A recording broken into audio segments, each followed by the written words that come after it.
जय हिंद, नमस्कार। उम्मीद है कि आप सब अच्छे होंगे। आज का हमारा टॉपिक है संविधान का। इससे पिछली वीडियो में हमने देखा था कि संविधान में कितना खर्चा आया, कहाँ रखा हुआ संविधान हमारा, कितने उसमें कई सारी बातें हमने उसमें जानी थी पिछली वीडियो में। आज हम जानेंगे स्वतंत्र भारत के बाद सीटों का आरक्षण कैसे हुआ था। तो चलिए देखते हैं। स्वतंत्र भारत की स्वतंत्रता के बाद सीटें थी 299 सीटें। इसमें ब्रिटिश प्रांत में थी 229 सीटें और देशी रियासत में थी 70 सीटें। अब बात करते हैं संविधान सभा के कार्य की। तो संविधान सभा के कार्य और स्वतंत्र भारत की पहली विधायिका के बारे में जानेंगे। तो बात करते हैं संविधान सभा के कार्य की। इसके अध्यक्ष कौन थे? डॉक्टर राजेंद्र प्रसाद। और संविधान सभा के कार्य की पहली बैठक कब हुई थी? 9 दिसंबर 1946 को।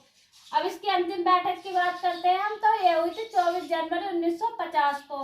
अब बात कर लेते हैं स्वतंत्र भारत की पहली विधायिका की। इसके अध्यक्ष कौन है?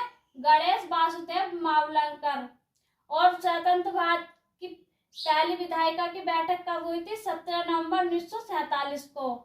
अब बात कर लेते हैं हम इसकी अंतिम बैठक की। तो यह अंतिम बैठक हुई थी प्रथम आप चुनाव तक। अब हम यहीं पर देखते हैं कि संविधान को किसने क्या कहा था। तो संविधान सभा अभ्यान समिति है, यह किसने कहा था? नवाजुद्दीन अहमद ने। अब बात कर लेते हैं सभा कांग्रेस है, कांग्रेस ही भारत है, यह किसने कहा था? गिम्बले ऑस्टिन ने। अब बात कर लेते हैं हम आगे की हिंदुओं का निकाय किसने कहा था? लॉर्ड विस्काउंट ने। और आगे देखते हैं। अब बात करते हैं जब संविधान लागू हुआ था तो उस पर 284 लोगों ने हस्ताक्षर किए थे। तो देखते हैं 284 लोगों में पहला हस्ताक्षर किसने किया था? पीटी नेहरू ने।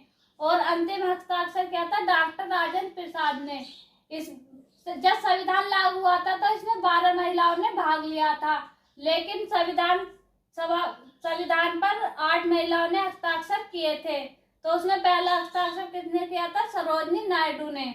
अब बात कर लेते हैं हम कि राष्ट्रीय ध्वज और राष्ट्रीय गीत ये कब अपनाए गए थे। तो 22 जुलाई 1947 को राष्ट्रीय ध्वज अपनाया गया था और 24 जनवरी 1950 को राष्ट्रीय गीत को अपनाया गया था। अब बात कर लेते हैं 24 जनवरी 1950 को राष्ट्रीय गान को भी अपनाया गया था। ये दोनों सेम डेट में अपनाए गए थे। अब बात कर लेते हैं 22 जनवरी 1947 को उद्देशिका प्रस्ताव अपनाया गया था। अब यहाँ पर बड़ा कंफ्यूज हो जाता है।